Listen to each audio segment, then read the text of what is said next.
Nostalgia Bait is your home for those nostalgic feelings of yesterday, where we hope you will join us on our continuing journey down memory lane.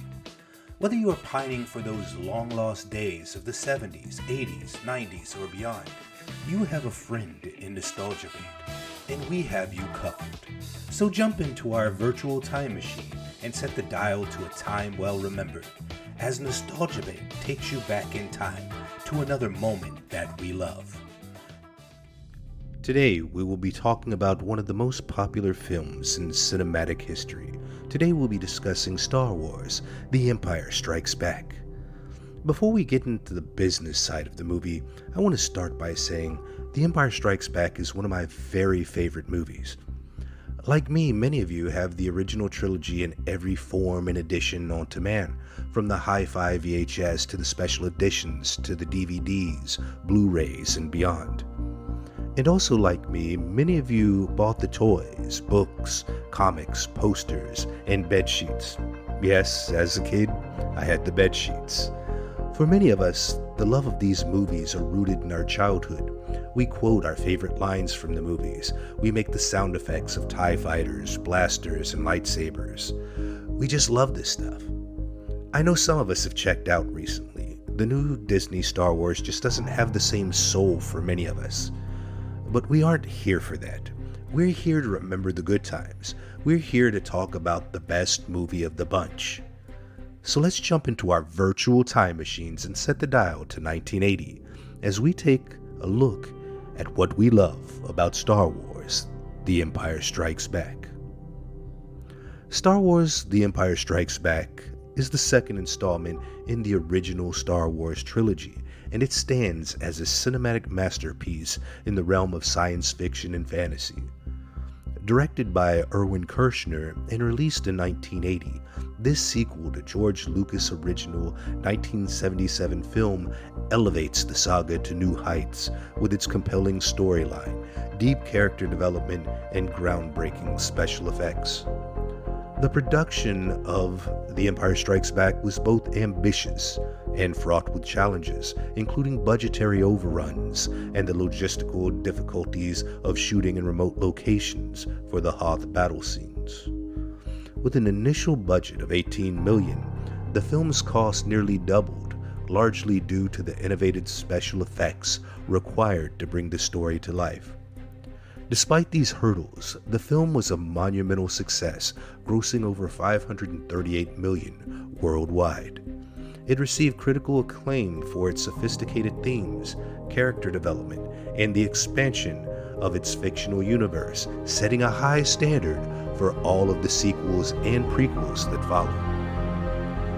The Empire Strikes Back is widely regarded as one of the greatest sequels in cinematic history. The film picks up 3 years after the events of A New Hope, with the Rebel Alliance now hiding from the Galactic Empire on the icy planet of Hoth.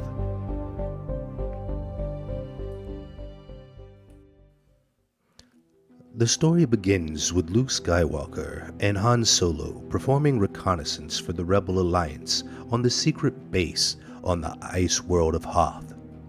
While on patrol, Luke is attacked by a Wampa, a snow creature on the frozen planet, who appears to have Luke scheduled as a future meal.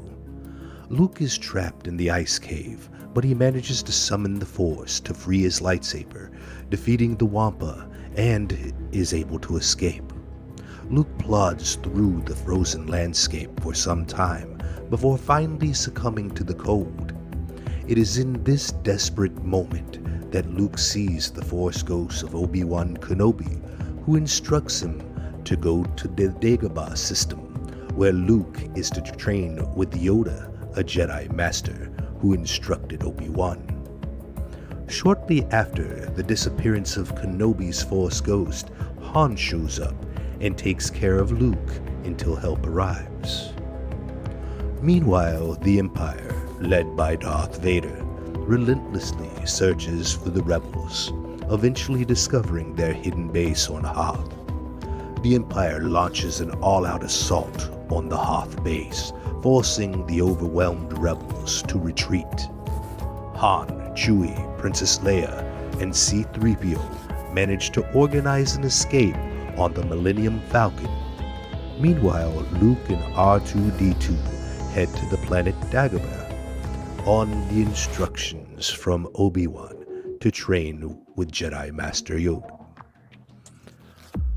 While Han and his group are pursued by the Empire, leading to a captivating chase through an asteroid field, Luke begins his Jedi training with Yoda, learning more about the Force. Luke experiences frustrations and failures in his training. He is headstrong and impatient, often not trusting the things beyond his physical sight. However, Luke has a jarring vision while meditating that shows his friends in immediate danger. Luke is not able to stand by and let his friends be harmed. So despite Yoda and Obi-Wan's warnings, Luke leaves to save them, heading to Cloud City on the gas planet of Bespin, which is run by Han Solo's old friend Lando Calrissian.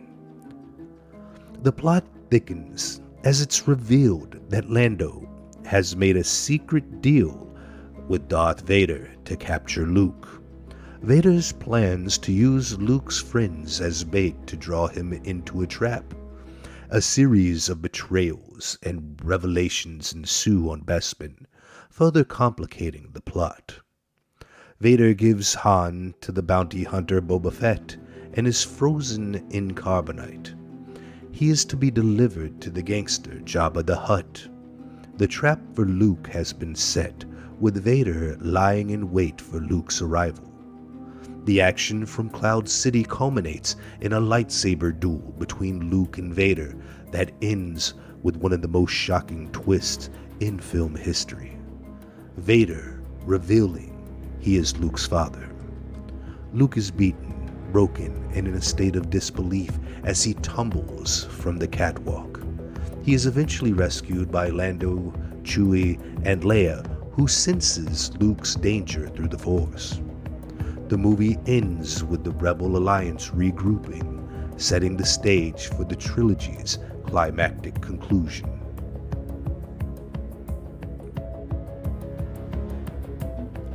Anyone seeing the swerve at the end of the movie was left to wonder if Darth Vader was in reality Luke's father, or if it was some sinister trick to break Luke emotionally.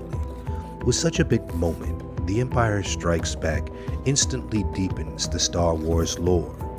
The movie was pivotal in introducing new iconic characters such as Lando Calrissian, Boba Fett, and Yoda, and expanding the personal and philosophical conflicts at the heart of the saga. It is celebrated for its more complex narrative, emotional depth, and groundbreaking special effects, which improved upon those from the original movie.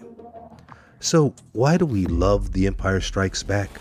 We love it for the danger and the excitement. We love seeing our friends in the rebellion fight the forces of evil in the Empire.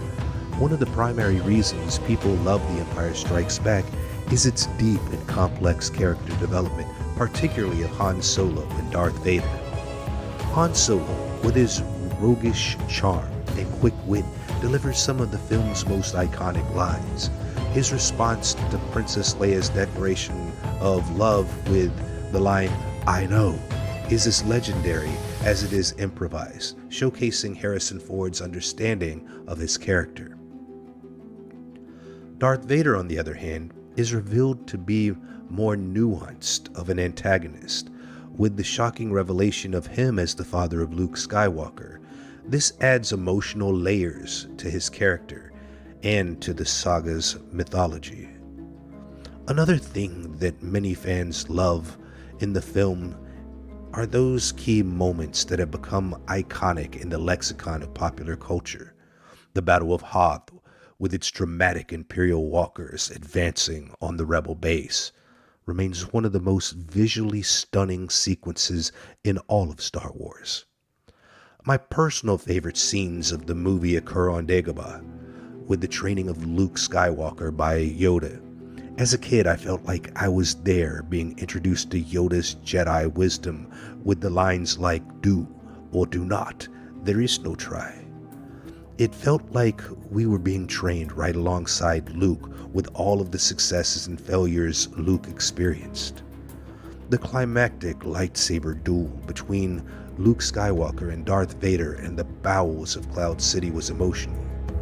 We knew going in that Luke did not complete his Jedi training and was not ready to defeat Darth Vader, yet we had hope. We were genuinely worried for Han Solo, frozen in carbonite, who had just had that heart-wrenching departure from Leia and Chewie. Lastly, we had Vader's revelation to Luke, which is arguably one of the most shocking twists in cinematic history. We're left with questions. Could Darth Vader really be Luke's father? Was Han going to be alright? What happens next? Our enthusiasm and fandom was encouraged during this time, our questions valid, our speculation welcomed, not chastised, mocked, and minimized as they are so often by modern-day Hollywood. So if you're like me, then this is the type of Star Wars that you want. Gritty action, suspense, and the feeling of authentic danger. Star Wars needs to have heart. It needs struggle. It needs complexity. The Empire Strikes Back resonates with audiences because it feels authentic, not generic like the more modern renditions that have been produced in recent years. A Star Wars film should never feel like a corporate cash grab. Instead, Star Wars should feel like an event where people eagerly await the next finely crafted installment. The Empire Strikes Back calls back to a time where movies themselves were monumental, and we cared about them, often enough to watch them over and over again and enjoying them more each time. We have supported these movies for decades because they became a part of who we are. They entertained us, but they did more than that. They taught us about life and the ultimate fight between good and evil. Such a fight, we learned, isn't just external, but like our favorite characters, it's a battle carried out within us all. Will Star Wars ever get back to the standard set by The Empire Strikes Back? My answer is to quote some wisdom from Yoda. Difficult to see, always in motion is the future. Thank you for joining us for this movie that we love. These are some of the reasons we love Star Wars: The Empire Strikes Back. Leave the reasons that you love this movie in the comments below. Please like, share, and subscribe so you can be on board for the next exploration of another great movie. Thanks again for watching. We hope to see you again soon. Until next time.